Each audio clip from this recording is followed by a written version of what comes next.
Good evening, everyone.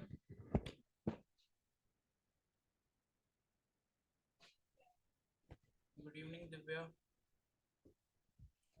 Good evening, Reshma. Good evening, Kamini. Good evening, Ajay.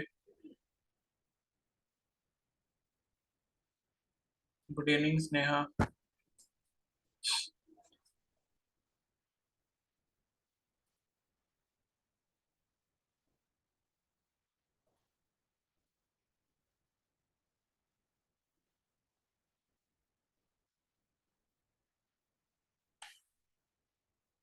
Good evening, Kashish. Good evening, Ritu.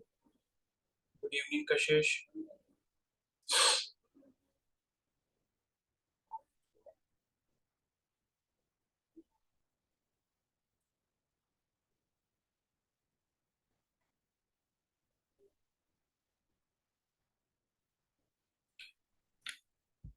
चलो आगे continue करते हैं, थोड़ा सा रह गया ये, फिर कुछ क्वेश्चन इसके देख लेंगे।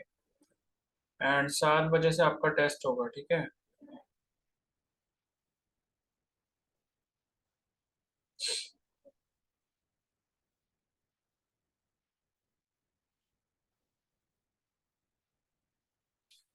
तो देखो, सुबह हम क्या पढ़ रहे थे कि अगर आपका अल्फा डीके होता है, ठीक है, या बीटा डीके होता है, तो उस पर्टिकुलर केस में क्या होगा न्यूक्लियस का, ठीक है।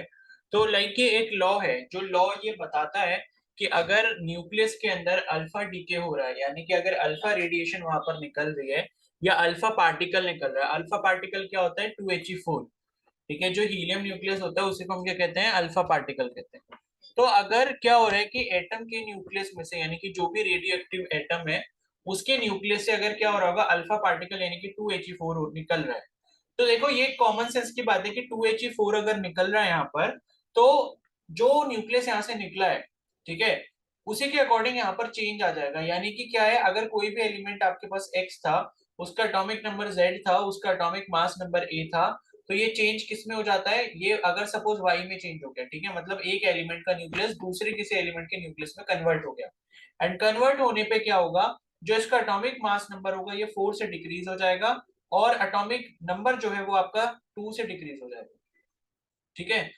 और साथ में क्या निकलेगा? अल्फा पार्टिकल निकलेगा, प्लस कुछ एनर्जी यहाँ पर रिलीज होगी।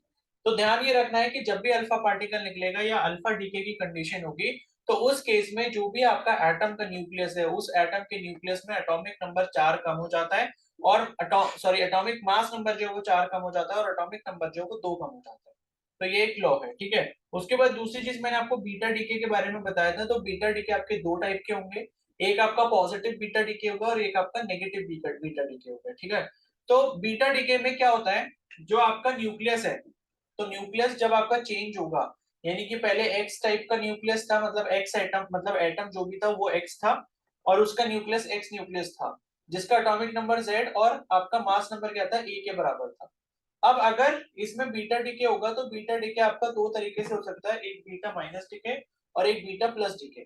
तो बीटा माइनस डीके में क्या होता है, जो एटॉमिक नंबर होता है वो एक से बढ़ जाता है, एटॉमिक मास नंबर जो है वो दोनों ही केसेस में सेम रहेगा, ठीक है। तो बीटा माइनस में क्या होगा, एटॉमिक नंबर एक बढ़ जाएगा, और बीटा प्लस डीके में क्या होगा, एटॉमिक नंबर एक घट जाएगा, ठीक है। बस ये डिफरेंस है, और बाकी एटॉमिक मास नंबर जो है वो दोनों ही पर्टिकुलर केसेस में, जो आपका बीटा प्लस डीके और बीटा माइनस डीके दोनों ही केसेस में क्या होगा, सेम है। और साथ में यहाँ पर ये आप देख सकते हो, ये न्यू बार एनर्जी के लिए, ये भी एनर्जी यहाँ पर रिलीज हुई है, ठीक है। और इसके साथ मैंने आपको क्या बताया था कि जब भी बीटा माइनस डीके होता है, तो बीटा माइनस डीके के केस में आपको ध्यान रखना है कि दो पार्टिकल्स आपके इजेक्ट होते हैं। कौन कौन से? एक तो आपका इलेक्ट्रॉन निकलता है, और एक आपका क्या निकलता है? एंटी न्यूट्रिनो, ठीक है।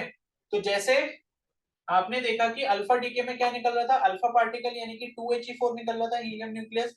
उसी तरीके से यहाँ पर जब बीटा माइनस डीके होगा, तो एक इलेक्ट्रॉन निकलता है और एक एंटी न्यूट्रिनो पार्टिकल निकलता है, ठीक है। ये भी एक एटॉमिक पार्टिकल ही है, या इंटर एटॉमिक पार्टिकल है, जो कि बीटा डीके होने पर रिलीज होता है। और उसी तरीके से यहाँ पर जो आपका बीटा प्लस डीके है, बीटा प्लस डीके में भी दो पार्टिकल्स निकलते हैं, एक आपका होता है पॉजिट्रॉन, ठीक है, और दूसरा होता है न्यूट्रिनो। तो क्वेश्चन ये भी आपसे पूछा जा सकता है कि बीटा प्लस डीके में क्या क्या एमिट होता है, पार्टिकल कौन कौन से एमिट होते हैं, या बीटा माइनस डीके में कौन कौन से पार्टिकल आपके एमिट होते हैं। तो बीटा माइनस डीके में एटॉमिक नंबर 1 बढ़ जाएगा और बीटा प्लस डीके में एटॉमिक नंबर 1 घट जाएगा, बस दोनों में डिफरेंस ये है। ठीक है, नेगेटिव वाले में बढ़ेगा, पॉजिटिव वाले में एटॉमिक नंबर घट जाएगा और दोनों का मास नंबर जो होगा वो सेम रहेगा। ठीक है, तो ये आपका जो है इन दोनों में आपका डिफरेंस है। और उसके बाद देखो इन्होंने यहाँ पर ये लिखा भी हुआ है कि ये बीटा प्लस डीके में बेसिकली हो क्या रहा है, ये जो आपका यहाँ पर ये प्रोटॉन है वो आपका एक न्यूट्रिनो और आपका एक जो है पॉजिट्रॉन वाले पार्टिकल में टूट जा रहा है। ठीक है, पॉजिट्रॉन का मतलब क्या होता है, ई के ऊपर पॉजिटिव चार्ज, तो ये आपका पॉजिट्रॉन के लिए और उसके साथ न्यूट्रिनो। ठीक है, तो ये आपका बीटा प्लस डीके में हो रहा है और बीटा माइनस डीके में क्या हो रहा है, जो आपका न्यूक्लियस है, ठीक है न्यूक्लियस है, पता नहीं न्यूट्रॉन लिखा है, न्यूट्रॉन जो है उससे, या न्यूक्लियस ही होगा, न्यूक्लियस से क्या निकलेगा, एक आपका इलेक्ट्रॉन निकलेगा और एक आपका एंटी न्यूट्रिनो निकलेगा, एंटी न्यूट्रिनो को यहाँ पर पी से रिप्रेजेंट किया। ठीक है, तो ये छोड़ो, ये इतना इंपॉर्टेंट नहीं है कि क्या किसको किससे रिप्रेजेंट करना है, बस पार्टिकल का नाम याद रखना है और एटॉमिक नंबर में क्या चेंज होता है, एटॉमिक मास नंबर में क्या चेंज होता है वो ध्यान रखना है। ठीक है, तो ये हो गया आपका alpha decay and beta decay. अब उसके बाद तीसरा जो टाइप का डीके है वो क्या है, गामा डीके है। गामा डीके में बेसिकली क्या होता है कि गामा रेज निकलती है। ठीक है, तो इसमें क्या होगा, a gamma ray is emitted when alpha और beta decay results in a daughter nucleus in an excited state। Basically होता क्या है, जब कोई भी एटम के अंदर अल्फा या बीटा डीके होगा, तो अल्फा या बीटा डीके होने के बाद वो जो न्यूक्लियस है वो आपका एक डॉटर न्यूक्लियस में कन्वर्ट होगा। अगर वो डॉटर न्यूक्लियस किस में है, एक्साइटेड स्टेट में है, एक्साइटेड स्टेट का मतलब उसके ऊपर कोई चार्ज वगैरह है, तो एक्साइटेड स्टेट में होगा तब आपकी गामा रे यहाँ पर एमिट होती है। तो गामा रे कब एमिट होगी, जब अल्फा या बीटा डीके होता है उसके बाद एक डॉटर न्यूक्लियस बनता है जो कि एक्साइटेड स्टेट में होता है, तो उस पर्टिकुलर डॉटर न्यूक्लियस से क्या निकलेगा, गामा रे निकलेगा। ठीक है, उसके बाद जो है यहाँ पर एक सेकंड होगा, हाँ ठीक है, तो उसके बाद यहाँ पर क्या होगा, atom then returns to ground state by a single photon transition और successive transition involving more than one photon. और यहाँ पर आपको ध्यान रखना है कि जब भी यहाँ पर गामा रे निकलेगा तो एटॉमिक मास में भी कोई चेंज नहीं आएगा और ना ही एटॉमिक नंबर में कोई चेंज आएगा, यानी कि अगर कोई एलिमेंट था रेडियोएक्टिव एलिमेंट जो जिसका एटॉमिक नंबर Z था, एटॉमिक मास नंबर A था, तो फाइनली गामा रे एमिट होने के बाद भी एटॉमिक नंबर Z और एटॉमिक मास नंबर A के बराबर ही रहेगा। ठीक है, तो ये समझ आ गया सभी को, अल्फा बीटा गामा डीके।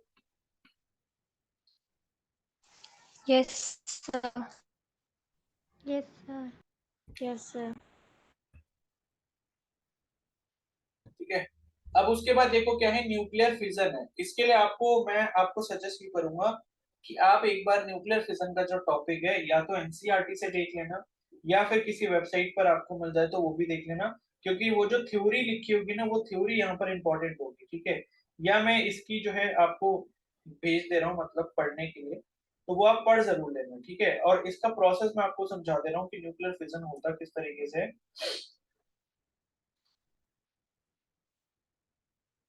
तो देखो न्यूक्लियर एक तो फिजन होता है और एक आपका क्या होता है, फ्यूजन होता है। ठीक है, तो न्यूक्लियर फिजन और न्यूक्लियर फ्यूजन ये आपके दो टाइप के क्या होते हैं, दो टाइप के आपके मतलब केमिकल रिएक्शंस होते हैं, जिसमें बेसिकली क्या होता है, एक अगर न्यूक्लियर फिजन की बात करें तो फिजन का मतलब होता है टूटना और फ्यूजन का मतलब क्या होता है, जुड़ना। तो फिजन का मतलब क्या हो गया कि अगर आपके पास एक हैवी न्यूक्लियस है, ठीक है, अब इसको समझने के लिए लाइक हमें एक यहाँ पर ना ग्राफ समझना पड़ता है। ठीक है, एक ग्राफ के बारे में मैं पहले आपको बता देता हूँ यहाँ पे, तो एक मिनट रुको बस।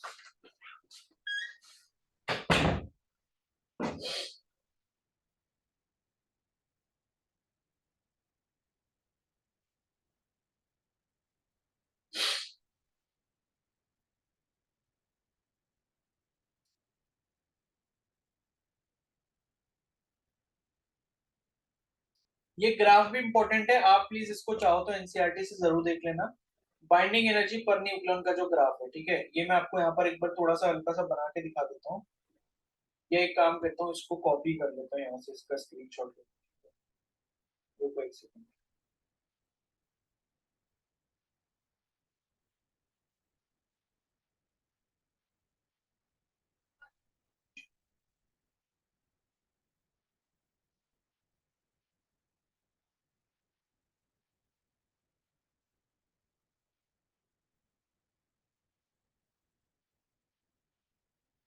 एक मिनट हुआ, मैं बस इसकी एनसीईआरटी ओपन कर लूं।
देखो इसी में ना एनसीईआरटी में एक ग्राफ है जो कि काफी इंपॉर्टेंट है, और इसी के बेस पर फिर हम समझ सकते हैं कि जो न्यूक्लियर फिजन होता है वो क्या होता है। ठीक है,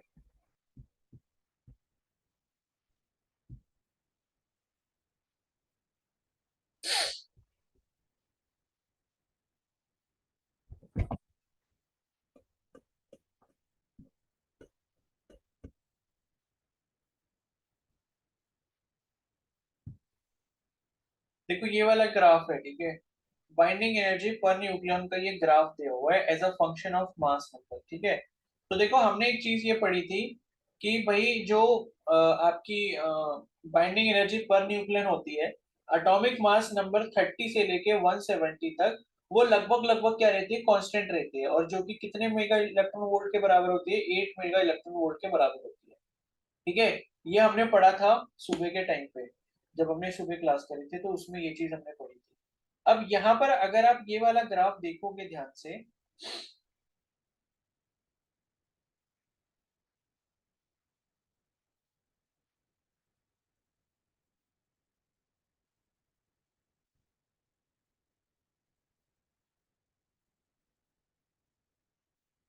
देखो ये जो ग्राफ आपको दिख रहा है ना, ये है बाइंडिंग एनर्जी पर न्यूक्लियन का as a function of mass number.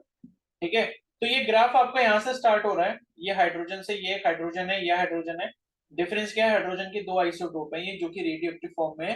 पहला आपका 1s2 वाला है, उसके बाद 1s3 वाला है, मास नंबर डिफरेंट है। ठीक है, तो ये दो आइसोटोप हाइड्रोजन के हो गए, फिर ये लिथियम यहाँ दिया हुआ है, फिर नाइट्रोजन दिया है, फिर ये ऑक्सीजन दिया है।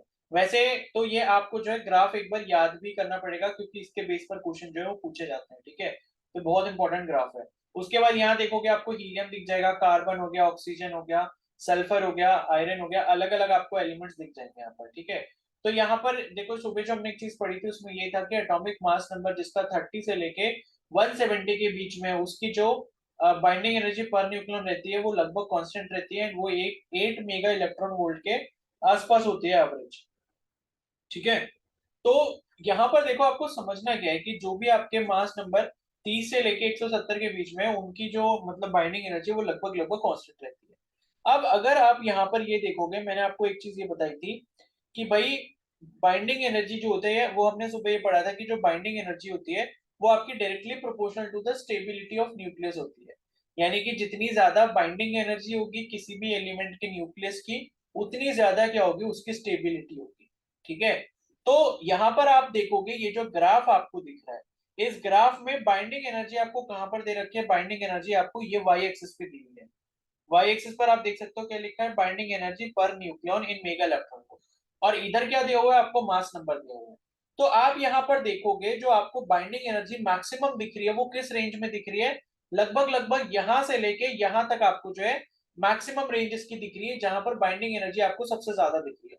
जैसे अगर आप देखोगे कि सल्फर आयरन ये सबसे ऊपर दिख रहे हैं, तो मतलब इनका वाई एक्सिस का वैल्यू क्या है, वो ज्यादा है। अगर इस तरीके से आप स्ट्रेट लाइन खींचोगे तो वाई एक्सिस की वैल्यू, मतलब वाई एक्सिस जितना ऊपर जाएगा उतनी ज्यादा ही बाइंडिंग एनर्जी की वैल्यू होगी। ठीक है, तो यहाँ पर आप देख रहे हो कि ये जो मैंने रेंज बनाई है ब्रैकेट के अंदर, इसमें आपको बाइंडिंग एनर्जी की वैल्यू सबसे ज्यादा दिख रही है सारे एलिमेंट्स का कंपैरिजन अगर हम करें। उसके बाद ये जो आपके एलिमेंट्स बने हैं कहां से कहां तक, ये आप ये डब्ल्यू देख रहे हो, टंगस्टन से लेके यूरेनियम तक, इनकी यहाँ पर आप देखोगे कि बाइंडिंग एनर्जी का कर्व नीचे जा रहा है। अब नीचे जाने का कर्व का मतलब क्या है कि इनकी वाई एक्सिस की वैल्यू क्या हो रही है, कम हो रही है। Atomic mass number x axis पर है, तो एक्स एक्सिस पर जैसे जैसे एटॉमिक मास नंबर बढ़ता जा रहा है वैसे वैसे आप देख रहे हो कि यहाँ पर कर्व क्या हो रहा है, नीचे की तरफ गिर रहा है। नीचे की तरफ कर्व गिरने का मतलब क्या है कि यहाँ पर वाई एक्सिस की वैल्यू में कमी आ रही है, या वाई एक्सिस की वैल्यू क्या हो रही है, डेप्रिशिएट कर रही है या डिक्रीज कर रही है। ठीक है, और दूसरी चीज आप यहाँ पर ये भी देखोगे कि जो यहाँ पर हाइड्रोजन से यहाँ पर एटॉमिक नंबर स्टार्ट हुआ है, हाइड्रोजन का जो न्यूक्लियस है, हाइड्रोजन से लेके फिर यहाँ तक अगर आप देखोगे तो धीरे धीरे क्या कर रही है, यहाँ पर आपकी जो बाइंडिंग एनर्जी पर न्यूक्लियर है वो इंक्रीज कर रही है। लेकिन ये जो मैंने ब्लैक कलर से ब्रैकेट बनाया है, इस रेंज में आपकी क्या है, जो एनर्जी है, बाइंडिंग एनर्जी है, वो क्या है आपकी, कम है। ठीक है, तो अब आप मेरे को ये बताओ कि ये जो मैंने तीन आपके ब्रैकेट्स बनाए हैं, एक ब्लैक वाला ब्रैकेट की जो रेंज है, एक जो रेड वाले ब्रैकेट की रेंज है, एक जो ग्रीन वाले ब्रैकेट की रेंज है, इसमें से सबसे ज्यादा स्टेबिलिटी कौन से ब्रैकेट के अंदर के एटम्स के लिए होगी? रेड वाले। किसके लिए? रेड वाले।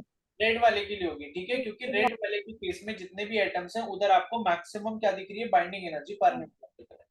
ठीक है, तो अब बेसिकली होता क्या है इस ग्राफ के अकॉर्डिंग, अगर आप ये देखोगे कि सारे न्यूक्लियस जो है वो ये चाहते हैं कि हमारी जो बाइंडिंग एनर्जी है वो ज्यादा से ज्यादा रहे।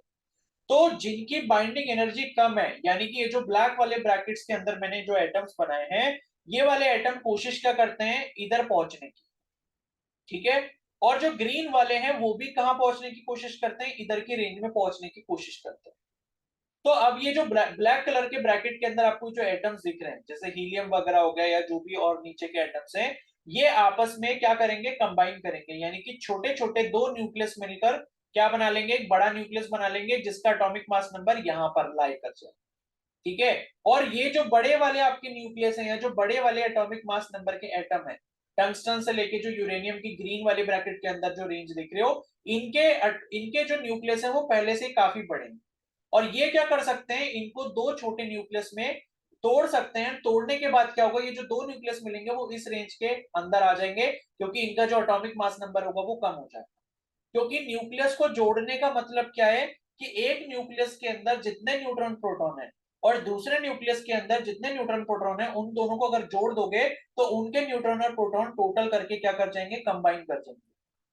ठीक है, और बड़े न्यूक्लियस को तोड़ने का मतलब क्या है कि बड़े वाले के अंदर जितने भी न्यूट्रॉन और प्रोटॉन है उसको अगर दो में हम तोड़ देंगे, तो जो दो हमको डॉटर न्यूक्लियस यहाँ पर मिलेंगे, उन दो डॉटर न्यूक्लियस के अंदर क्या होगा, न्यूट्रॉन प्रोटॉन की संख्या या तो आधी आधी हो जाएगी या फिर कम हो जाएगी, ऐसा कह सकते हैं।